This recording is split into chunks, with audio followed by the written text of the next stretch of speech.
hari utuntu tugiye tubaho ku isi abantu benshi cyane batazi ariko nifuza ko bamenya. Hari utuboga tugiye gusa na seleri, muzaduhinga hano iwanyu twakwera. Utwo tuboga bajya batwita persile. Ni mwene wabo w'igisura, ni mwene wabo wo mu nyanja, dukungahaye mu cyo bita chlorophylle. Yarangiza ubwo ndavuga ngo n'abari hanze batwumve, kuko ni utuboga tworoheje, tudahenze, tutafata umwanya munini, duhinze ntidufata hanini, ariko dufite akamaro gakurikira. Le persil est incroyablement riche en vitamine A, mu buryo burenze urugero utagenda wibaza. Persil irakungahaye muri vitamine A, irankontiye plus que les carottes, arega ahubwo persil irusha na karoti vitamine A. Icyo nihutiramo cyane, aravuze ngo le persil est un mirage, ngo ce n'est pas pour autant qu'il faille en abuser non plus. Ariko nubwo ari nziza ntibavuze ngo uzayirye irenze urugero. Absorber en trop de grande quantité a des effets secondaires. Ntabwo wakwemererwa kurya nyinshi byakugiraho ingaruka. Byari iki rero? Iyo uyiriye ku rugero rwiza, le persil est un stimulant général énervé. Abantu bayirya bagira imbaraga mu mubiri no mu bwenge. Il est anti-anémique. Abantu bagira amaraso ntabwo babura amaraso iyo bayirya. Anti-rachitique, amagufa yabo arakomera. Anticobitique, amaraso yabo ntabwo aba amazi kandi ntiyipfundikanya. Anti-exophthalmique, abayirya ntabwo barwara indwara z'amaso. C'est un apéritif, ni ikiribwa gitera kuryoherwa. Il est stomachique, abantu bakirya ntibagwara inzoka ibisebe byo mu kanwa no mu gifu. Detoxica, ikaba yoza amaraso, ikura imyanda mu maraso. Depuratif, iranayoza. Antiseptique disa, irinda imbuto mbi z'amaraso z'indwara mu maraso. Litibe digestif, ikabikura mu myanya igogora. De voies urinaires, mu nzira zo kwihagarika. Diurétique, itera kwihagarika neza. Il est acide urique chlorure, ibintu byose wakwihagarika bikaribwa ibikuramo. Amenagogue, ikabikura amavuta menshi mu maraso. Vasodilatateur, ikabituma imitsi yoroha. Régénérateur capillaire, ituma imitsi yari igiye guhombana ikomeye, mito, ifunga, yongera kugarura itoto. Stimulant, si ibyo gusa, itera imbaraga. Fibre musculaire, intestinale, urinaire, biliaire, utérine, vermifige. Ikoresha neza amara, ikoresha neza inzira zo kwihagarika, ikoresha neza agasabo k'indurwe, ikoresha neza nyababyeyi, ikaba yica inzoka. Ako niko kamaro ka persile.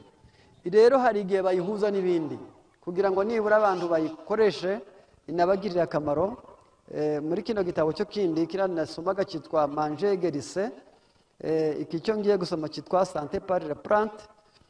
Bakoreshejemo ijambo navuga ko rikomeye ryiza umuntu wese yazirikana kandi yahana agaciro kandi bigashoboka, kuko turiho mu gihe cyo kumenya no gusobanukirwa. Iyi persile bavuze ngo le persile contient de la vitamine C en abondance, irakungahaye muri vitamine C.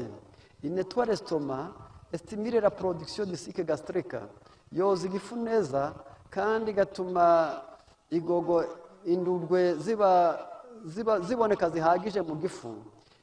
Hepfo arakomeza ati éragit comme sidorifique, soulage l'hydropsie, la jaunisse, l'hypertension artérielle, les affections hépatiques et rénales, la goutte, le rhumatisme, les règles tardives, la menstruation douloureuse, l'impuissance, l'urine trouble, elle améliore aussi la mémoire. Rero ikora byinshi.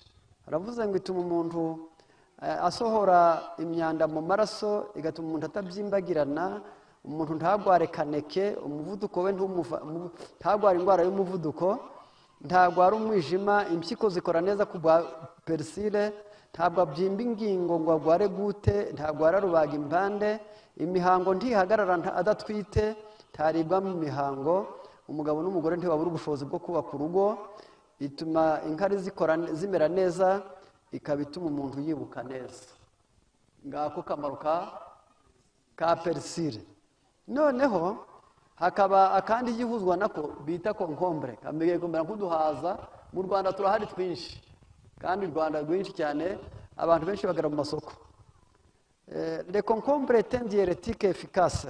Concombre itera kwihagarika neza, permet d'éliminer les toxiques, iyo mu maraso harimo myanda iyikuramo. La salade de concombre nature aussi on préfère avec du citron et de persil. Iyo uriye iyo concombre ugashyiraho indimu ugashyiraho na persil, manger le soir ukabirya ari nka nimugoroba, a la vérité de nettoyer l'estomac, les intestins, le foie et la gorge. Ibi bintu uko ari bitatu, persil, concombre, indimu, iyo biriye nimugoroba bivanze bikogereza igifu, bikoza amara, bikoza umwijima, bikoza impyiko, bikoza n'umuhogo. Ngaka kamaro kiki ka concombre iramutse ihuye na persile igahura n'iki n'indimu. Ndagerageza kuvuga n'indimu bwayo kuko wenda nibwira ko abenshi bayibona. Indimu nk'ikiribwa cyiza abantu benshi cyane wenda badakunda ariko cyiza. Indimu ni kimwe mu bintu bikomeye. Page 269 muri iki gitabo haranditse hagira hati il combat le gaz, fortifie l'estomac, soulage les maux de tête, le vertige, l'étourdissement et les nausées. Indimu ikura imyuka myinshi mu nda, igatuma igifu cy'umuntu kigira imbaraga, irinda abantu indwara z'umutwe, ikiza ikizungera, abatubwenge ibasubiza ku gihe, ibarinda iseseme, irituma amaraso atipfundikanya, izibura impagarike y'umuntu, yoza amaraso ubwayo, ikavura impiswi, ikarinda abantu amacinyamyambi, ikababuza kurwara imitsi yumva, umutima ugatera neza, ikarinda umutima uhumbaguriza, irinda rubaga impande, igatuma imitsi ihorana itoto, ikingira kansere, ibuza abantu kurwara igituntu. Nibyo bintu nasoma igifaransa gike nsoma ikinyarwanda kirekire bitewe no kubyo byose mvuze birimo. Baravuze ngo le purifie ça, combat la diarrhée, la dysenterie, les affections nerveuses, palpitations cardiaques, rhumatisme, artérosclérose, cancer, tuberculose et syphilis. Narangiza urumva ko gufata biriya bintu uko ari bitatu, yandimu ugafata concombre ugafata persil ukabihuza, ubonye umuti ukomeye cyane. Rero kuko ni ugushaka amahoro umuntu ayihaye. Ijambo ry'Imana rikwigisha uko urya n'ukunywa, rikagwisha uko ubana n'abandi, rikakwigisha uko ubana n'Imana. Iyo rikuyoboye kubana n'Imana ugira kwizera, kuyobana n'abandi ukagira ingeso nziza, kubana nawe ubwawe ukagira ubwenge. Ibi by'Imana idusaba mu gihe nk'iki ngiki.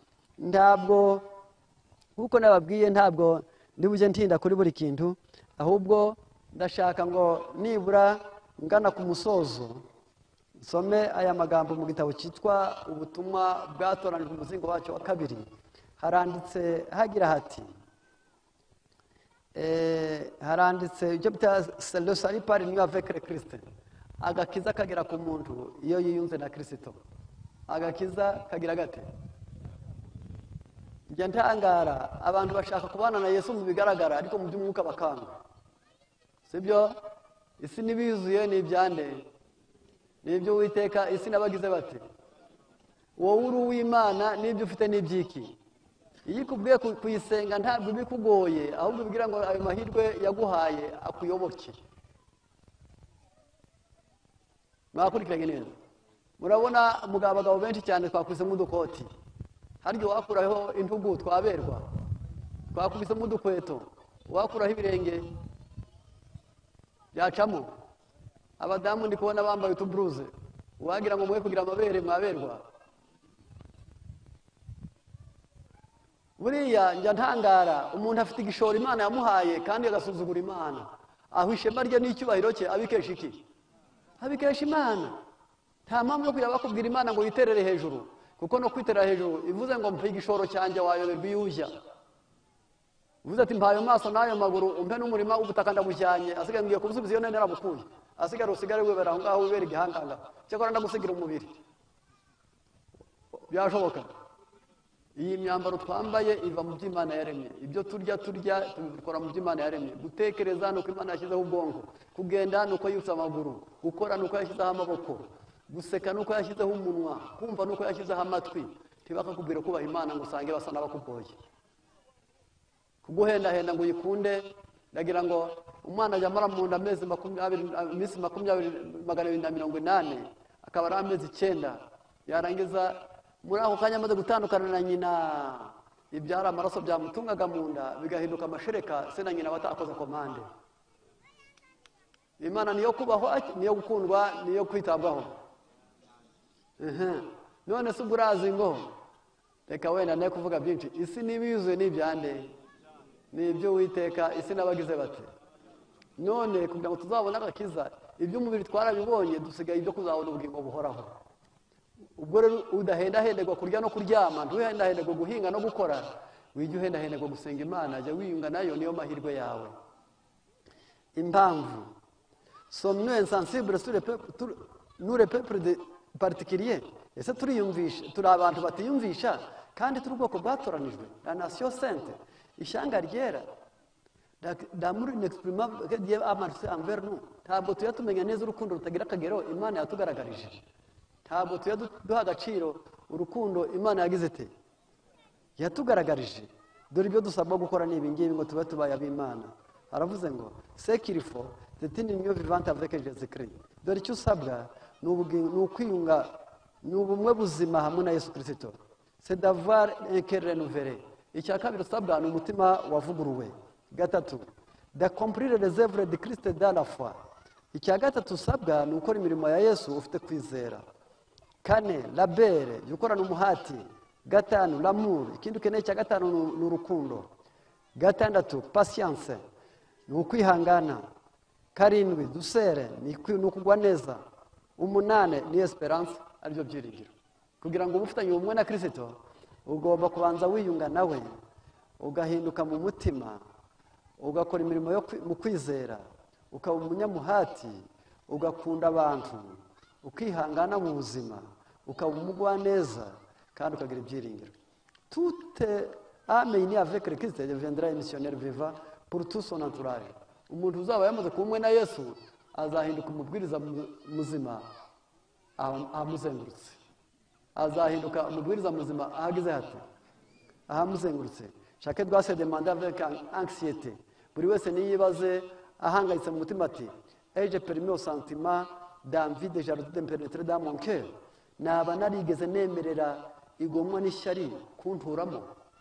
Buri wese nabyibazeho. Naba naremereye iki? Igomwa n'ishyari kunturamo? Kunturamo? Si oui, le Christ n'y est pas. Niba byarabaye ubwo Yesu ntarimo, yavuyemo. Yishyari ryinjiye Yesu avamo. Igoma ryinjira Yesu akavamo. Ubu mufite mu nyandiko no mu kanwa, ariko mu mutima ntagize ati, niba yarigeze atura muri we, ntabwo mbatindira. Icyo nari nshaka kwari kwerekeza gusa kubaha Imana niyo nzira y'iki y'amahoro mu mutima, niyo nzira y'amahoro mu muryango, niyo nzira y'amahoro mu baturanyi, niyo nzira y'amahoro mu itorero, niyo nzira y'amahoro mu isi, niyo nzira y'amahoro mu bivugabutumwa, niyo nzira y'amahoro mu buzima bw'umuntu. Imana ibiduhere mu izina rya Yesu.